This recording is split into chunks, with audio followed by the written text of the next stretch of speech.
కార్యక్రమాన్ని ముగిస్తాం.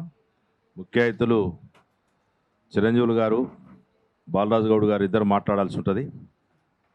దాని తర్వాత ఈ లేఖని కూడా ఆవిష్కరించుకుంటాం. ప్రెస్ వాళ్ళకు కూడా అందరికీ జిరాక్సులు తెచ్చిరా సాదిబాయ్, జిరాక్స్ ఇచ్చిరా. ప్రెస్ వాళ్ళకు కూడా జిరాక్సులు లేఖకు సంబంధించిన పేర్లని నేను వేదికను అలంకరించిన నాయకుల పేర్లను కూడా చెప్పడం జరుగుతుంది.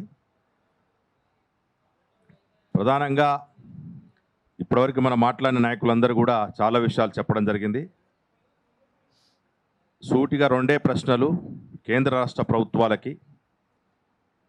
ఏదో తూతూ మంత్రంగా 42% పేరుతోటి అధికారాన్ని కైవసం చేసుకున్నటువంటి అగ్రకుల దోపిడీ వర్గం రేవంత్ రెడ్డి సర్కారు తెలంగాణలో గద్దెనెక్కి కొనుక్కుతూ ఈరోజు బీసీలని అనిచేటువంటి కుట్ర చేస్తూ ఉంది.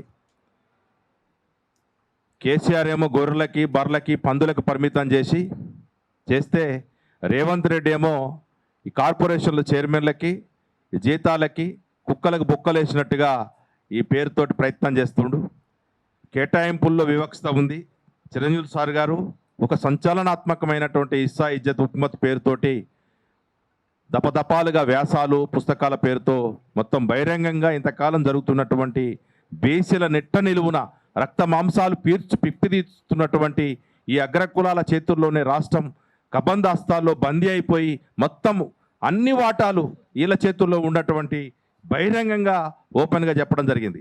ప్రతి దాంట్లో లిక్కర్ నుండి మొదలు పెడితే పెద్ద పెద్ద ఇండస్ట్రీల వరకు రకరకాల మెడికల్లో కావచ్చు, లిక్కర్లో కావచ్చు, డిస్ట్రిబ్యూటర్లో కావచ్చు, మన బట్టల షోరూములలో కావచ్చు, ఏదైతే రాష్ట్రంలో కాంట్రాక్టర్లు కావచ్చు, ఏదైతే మినీ పెద్ద ఎత్తున రాష్ట్రానికి సంపద వచ్చేటువంటి ఏ రంగాలు ఉన్నాయో ఆ రంగాలన్నీ కూడా వాళ్ళే కైవసం చేసుకుంటే బీసీలు వాళ్ళ దగ్గర గేట్ కాడ వాచ్మెన్లుగా బతకాల్సిన పరిస్థితి ఈరోజు.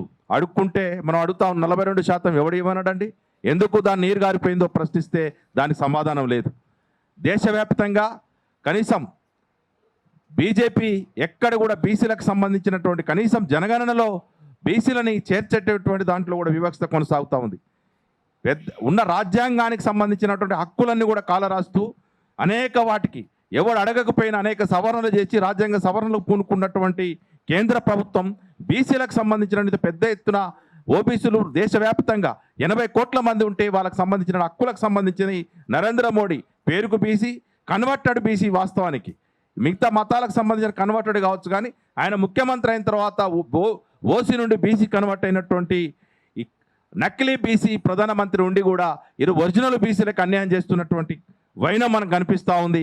ఆయన ప్రధానమంత్రిగా 10వ తారీఖు రోజు వస్తూ ఉన్నాం. ఏం ముఖం పెట్టుకొని వస్తూ ఉన్నారు? బీసీలకు ఏం చేసిరని, ఈ రాష్ట్రానికి ఏం ఒరగబెట్టి 2 మంత్రులు ఉన్నారు, పనికిరాని మంత్రులు ఉన్నారు, కేంద్ర మంత్రులు 8 మంది ఎంపీలు ఉన్నారు, 8 మంది ఎమ్మెల్యేలు ఉన్నారు. ఒక్కనాడు కూడా బీసీల గురించి మాట్లాడకుండా ఏం ముఖం పెట్టుకొని ఇక్కడ తెలంగాణకు వచ్చి ఏం సాధిస్తారు?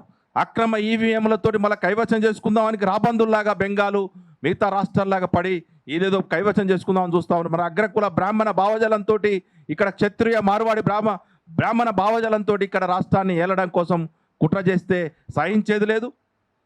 ఇంతమంది బీసీలో ఉన్నాం, మేము ఎంతున్నో మాకు అంత ఇవ్వకుండా మీరెంతుర్రో మీరంతా తీసుకోకుండా స్పష్టత కేంద్ర రాష్ట్ర ప్రభుత్వాలు చేయకపోతే ఇక్కడ మోడీ, ఇక్కడ కేడీ, అక్కడ మోడీ ఇద్దరు కుమ్మక్కై ఈ రాష్ట్రాన్ని దోచుకునేటువంటి ప్రయత్నం చేస్తే మాత్రం బీసీలు సహించరు.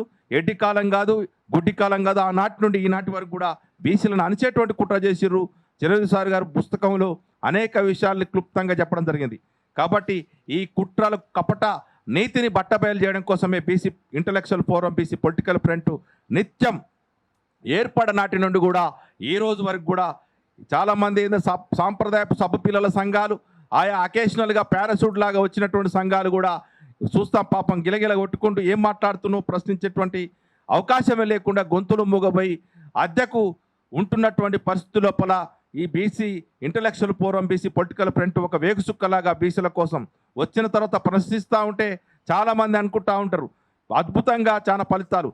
కానీ రాష్ట్ర స్థాయిగా రాష్ట్ర వ్యాప్తంగా పెద్ద ఎత్తున సంచలనమైనటువంటి ఉద్యమాలు నిర్వహించినటువంటి ఆ చారిత్రక అతి తక్కువ కాలంలో ఏర్పడినటువంటి ఈ 2 సంస్థలకి దక్కుతుందని చెప్పి తెలియజేసుకుంటూ ఇప్పుడు బీసీ పొలిటికల్ ఫ్రంట్ రాష్ట్ర చైర్మన్ బాలగోని బాలరాజు గౌడ్ గారిని మాట్లాడవలసిందిగా కోరుతాము.